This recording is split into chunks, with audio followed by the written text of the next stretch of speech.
If I ain't the domain or the coke main, some. Hey, man, this theme song, y'all, 50, get it in, okay? Hey, what's up, everybody, and welcome back to my channel. As you saw from today's title, we are back with another Raising Kanan recap, review, whatever you want to call it, top 10 moments, all that good stuff, okay? So, I'm not going to waste too much time chit-chatting, y'all. Let's just get right into this. Number one.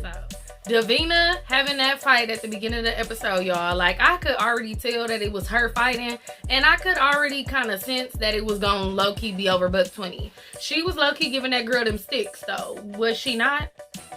I just thought... It was crazy that they was fighting over this boy, and Davina was, doing all this, and then went on to cry to Kanan, talking about, oh, well, I don't care what that girl was saying. Buck was a good guy, to me at least. But in the same breath, gonna say she don't care if he was with other women the night before he died and all this stuff. And it's just like, how was he being good to you if he was with other women? Like, this girl is just young, dumb, and in love. Another thing about the whole school fight, when Davina mama came to pick her up from the school, her mama a crackhead, y'all. So I wonder if, like, Kanan and them mama or somebody them be, like, dealing her drugs, or if like buck 20 was serving her, like what? It was obvious that they wanted us to see that her home life is not great. But I do want to know, like, why when at the end of the episode, when Davina was walking past Kanan's house, why they give her them crackhead ass lips? They did not have to do that, y'all. That was unnecessary. Number two, y'all, I knew Dwiz was gonna die as soon as Lulu pulled up in that car on him. I just knew it. I was like, yep, he about to go kill him. I did not know the order in which he was gonna do it, but I knew that this was gonna be Dwiz's last day on this earth. But at least Lulu, took him out, got him drunk, got him some pussy, got him right for his last day on earth. And you could really tell that Lulu did not want to kill him. Like, I think that's going to eat him up inside for quite some time. Because I don't know if it was just because Lulu didn't want to kill a kid, or if he had like some sort of special connection to Dwiz because he was Kanan's friend. But either way, Dwiz is dead. The streets wanted a body, as Unique said, so Lulu set it up. And I could kind of tell something was going on once Raquel and Lulu was speaking amongst each other and wouldn't put Marvin in on what they was talking about. So there are a couple of things about Dwiz's death that leave me with questions and concerns. So first thing is, obviously, Jukebox saw Dwiz getting in the car with Lulu. So that's going to come back on him at some point, because obviously it's going to be known that Dwiz got killed that night, and Jukebox definitely saw that nigga get in the car with him. She was just too on cloud 9 to really care in that moment. She just went home and, sung herself to sleep. But anyway,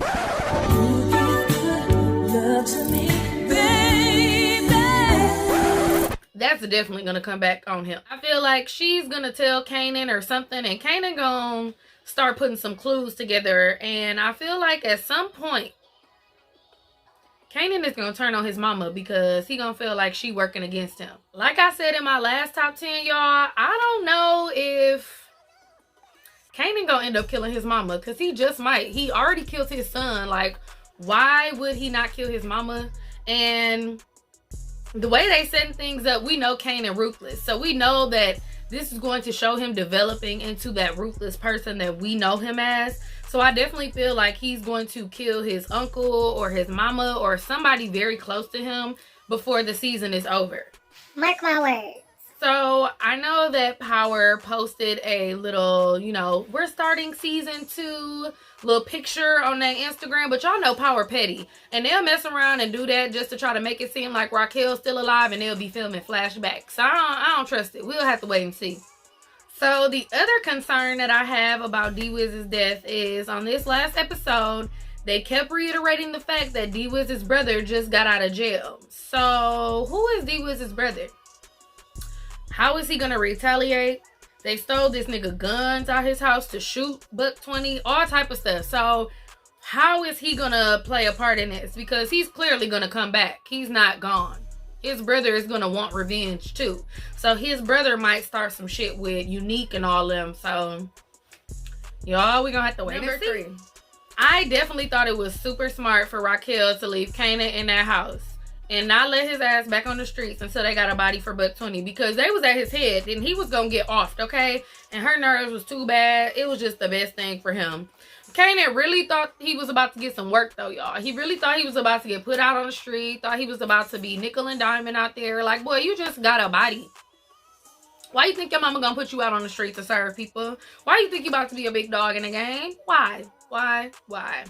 Hey, that nigga definitely had me rolling when he was like, hey, I'm not your teacher. I'm your babysitter, nigga. Kanan was so salty. He's sitting there like...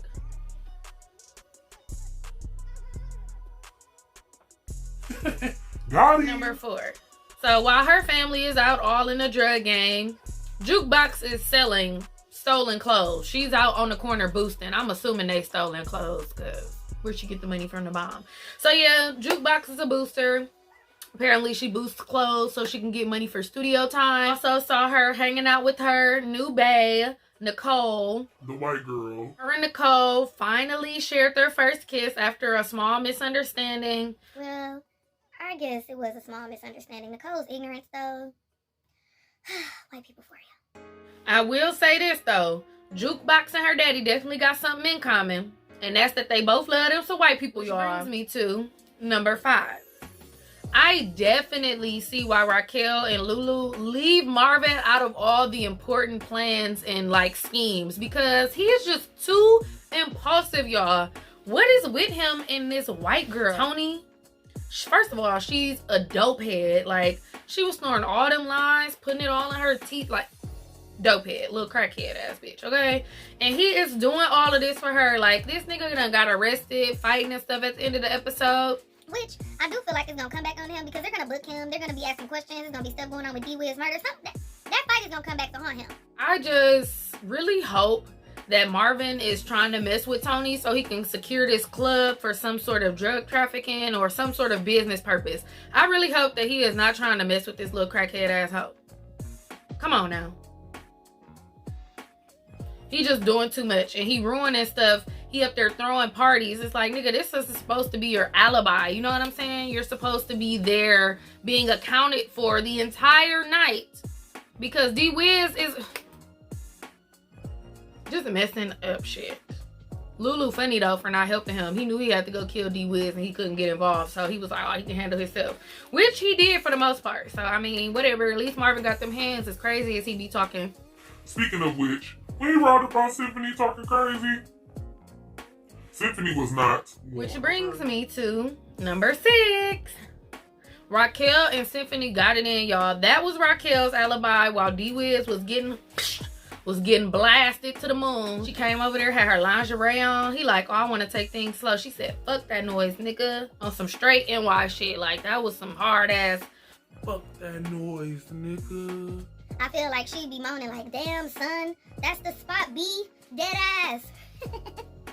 Shout out to all my NY bitches. I love y'all. I'm just playing. But yes, that was Raquel's alibi. But I'm not gonna lie, y'all. Symphony is giving me real undercover cop vibes. Like DA or something. Like, he's not what he appears to be at all. I'm convinced.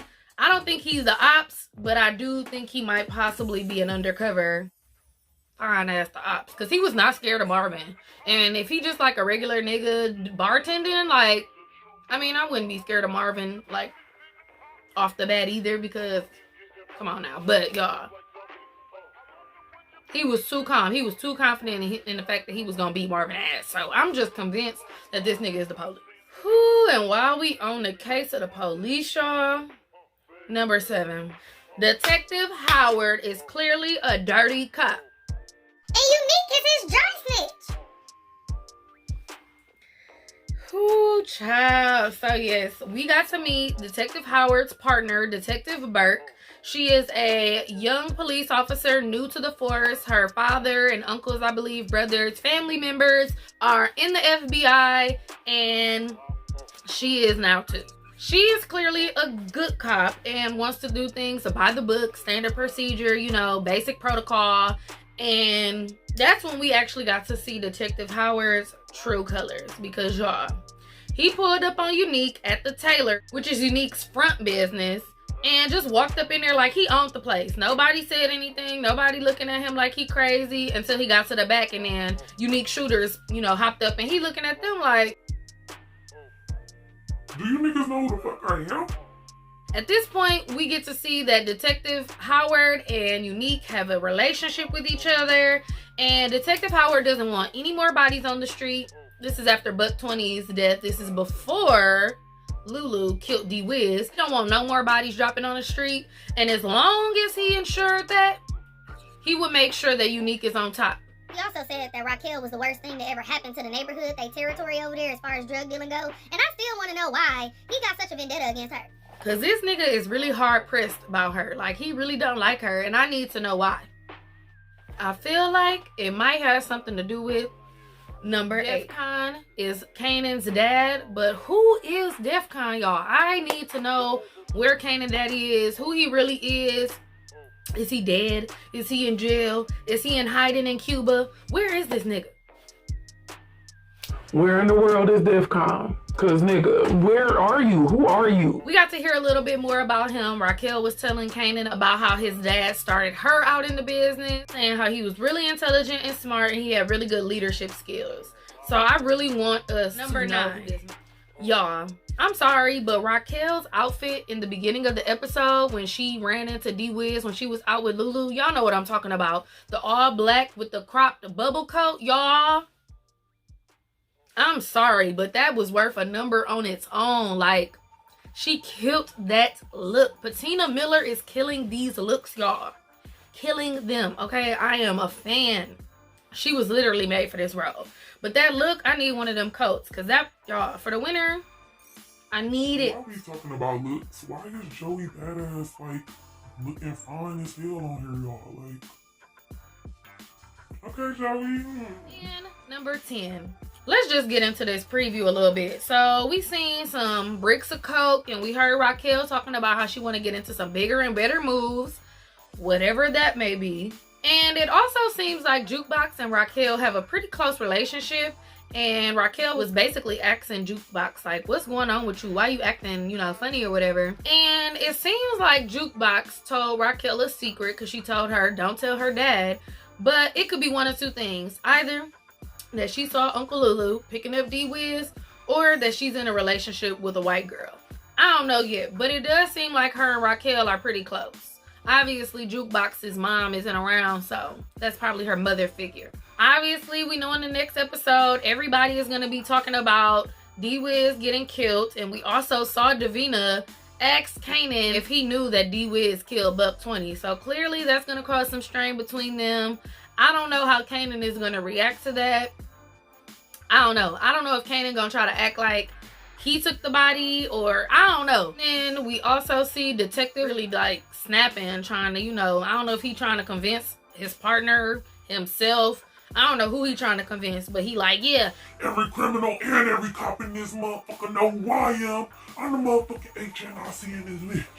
Huh? He was out there on his Denzel shit, on some training day shit. He was snapping, y'all. He was snapping. You motherfuckers will be playing basketball in Pelican Bay when I get finished with you. And at the end of the preview, we did see a cop car smashing into a car. We do know Detective Burke is a detective, so he wouldn't be in a cop car, but it did kind of look like his car was getting smashed into. I don't know, maybe somebody stole a cop car and smashed into him, or maybe that's just the police crashing into somebody else. I don't know, but the previews haven't been very telling. And I think they're doing that intentionally so we can't try to make too many assumptions about what's going on. But this episode was good. Let me know your thoughts about what you thought about this week's episode and what you predict will happen on next week's episode. And before you go, make sure you like, comment, and subscribe down below. And I will see you on the next one. I'm a hustler, baby. I'm a hustler, baby. I know heartbreaks, I know setbacks. Hey, something. I'ma get back. Hey.